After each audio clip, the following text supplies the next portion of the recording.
The sun dipped low over the hills of Palestine, casting golden light across the ancient olive groves.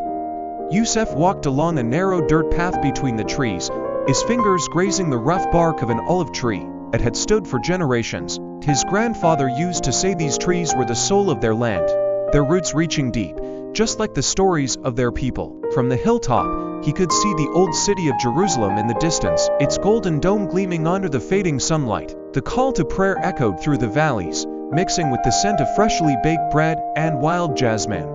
Youssef's village was small but full of life. Children played in the dusty streets, their laughter ringing like music. Women gathered in courtyards, their hands busy with embroidery, stitching patterns passed down through centuries. Elders sat beneath the shade of grapevines, sipping sweet tea and sharing stories of a past that refused to fade.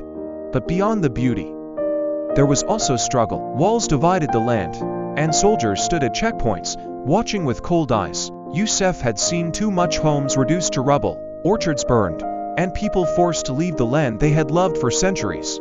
Yet, despite everything, the spirit of Palestine remained unbroken. One evening, as he sat beneath the olive trees, his sister, Layla, joined him. She carried a small handful of soil, letting it trickle through her fingers. "No matter what happens," she whispered, "we will always belong to this land, and it will always belong to us." Youssef nodded, looking out at the endless sky, painted in shades of crimson and violet.